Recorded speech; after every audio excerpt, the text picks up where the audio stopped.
All right, the Red River rivalry coming up this Saturday. This game's got big implications for both teams. This will be the Sooners' biggest test so far. They've played a lot of teams that they should have beaten already. By far, in my opinion, Texas has had the harder schedule so far. Texas will be the biggest test for the Sooners so far this season. Texas coming in 4-1. The Sooners coming in 5-0. The numbers are off the charts when looking at the Sooners, but again, they've played teams that they should have dominated, and they did dominate. So let's go and take a look at both teams and look at some numbers and some stats, see how they match up. Sam Ehlinger, 173 balls thrown. Of those, he's completed 120 for 1,448 yards at 69.4%, averaging 8.3 per throw. In completion, 17 touchdown passes, 2 interceptions, 51 rush attempts for 236 yards. He's averaging 4.7 per carry on the ground. So he can get it done either way, through the air or on the ground. We all know that. Ingram at running back, 313 yards rushing. He's averaging 4.7 a carry at, 3 touchdowns on the ground. Roshan Johnson, 268 yards rushing, averaging 4.9 a carry with 1 touchdown. Let's take a look at the receiving core. Duvernay, by far, has been our most productive receiver so far this year. 463 yards receiving. He's averaging 10.3 a catch with 4 touchdowns. Brennan Eagles, 279 yards receiving. He's averaging 25.4 a catch with 4 touchdown passes. One thing with Eagles, we need to see him catch some more intermediate balls. A lot of those, the majority of those, are going to Duvernay, finding a way to get open 10 yards, 15 yards down the field. Brennan Eagles, I would like to see him catch some more of those 10, 12, 15-yard passes. Find a way to get open more often. Jake Smith, 173 yards receiving, averaging 10.8 per catch, 4 touchdown passes. Ingram, 123 receiving yards, averaging 10.3 a catch, no touchdowns receiving. Dicker, let's see, on his field goals, from 40 to 49 yards, he's 3 for 5, missing 2 field goals in this past game against West Virginia. That's something that we cannot have against OU. If he's able to line up and kick, we need to make sure that we get as many points as we can. So he's got to come through in the kicking game. From 50 and beyond, he's 1 for 1 with a long of 57 yards.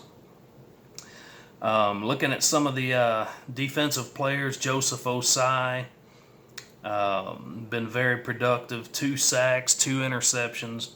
Mitchell, 2 sacks. Jamison, 2 interceptions. This past game against West Virginia, our defense is hurting. We've got a lot of guys that are injured right now. But they showed, though they are young, they have the ability to make some things happen, getting 4 interceptions in the game against West Virginia.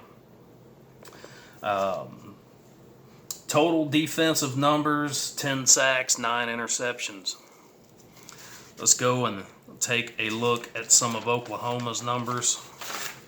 Jalen Hurts, 109 passes thrown, 82 of those complete. This is a team that can get it done on the ground or through the air. They mix it up quite well, but again, I say they have not played anyone of our caliber, in my opinion. Jalen passing for 1,523 yards, 75.2%, averaging 14 yards per throw and reception, 14 touchdowns. On the ground, 57 rushes for 499 yards. So this is a guy that can scramble. So the defense is going to have to mix up what they do. We're going to have to use the zone blitz from time to time. But when we do that, we have to cash in. Otherwise, we're going to leave guys on an island, and we're going to get beat deep down the field. So 8.8 yards per rush with 7 touchdowns on the ground for Jalen Hurts. Sermon at running back, 45 rushes for 345 yards, averaging 7.7 per carry with 4 touchdowns. Stevenson, 30 rushes for 320 yards, averaging 10.7 yards per rush with 5 touchdowns. Looking at some of their receivers, Lamb with 18 catches for 439 yards, averaging 24.4 yards per reception with 7 touchdowns. Rambo, 14 catches for 383 yards, averaging 27.4 yards a catch with 4 touchdowns. Hasselwood, 14 catches for 218 yards, averaging 15.6 yards a catch with 1 touchdown. So it's clear to see that these guys are getting open deeper down the field. So that's something that we're going to have to watch. We're going to have to take care of all of these receivers. Hopefully we won't play zone blitz as much. We do have to watch a quarterback that's able to run the ball, but we have to get our safeties back and not get beat deep down the field as well. So we have a capable offense, so hopefully our defense can do enough to keep us in the game. Looking at the Oklahoma Sooners defense, a very stout defense. Murray with 1.5 sacks, Perkins 2 sacks, Asamoah 2 sacks, Redmond 2 sacks. Total team numbers 13 sacks with 15 interceptions. So, but again, I say they have not played anyone that they should not have beaten and beaten easily. So, taking nothing away from what they've done. But the Longhorns are by far their biggest test so far. The Sooners being one of the Longhorns' biggest tests so far.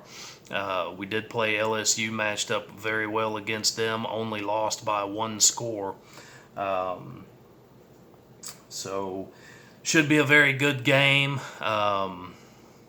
Big rivalry game, bigger than the Super Bowl, in my opinion. Just the hype and the atmosphere is going to be intense. So big implications with this game. If Texas is able to pull it out, they're going to be right back in the mix, and have an opportunity for a conference championship moving forward.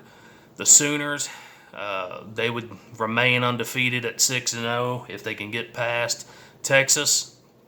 So this is a big game for both teams. It always is. So if Texas is able to come out on top in this game, it's going to turn things around for them. They do have a really good season going despite the 1 loss, but a win against Oklahoma would catapult them forward in the rankings and put them right back into the mix. So very important game for both teams, especially the Texas Longhorns. Let me know what you think below in the comments, who you think is going to take this game, what you think Texas needs to do to be successful and come out on top. So if you like this video, as always, you can subscribe by clicking on the bell to the right to be notified of all my future videos, pre-game and post-game videos, and let's see what happens. Hook 'em horns.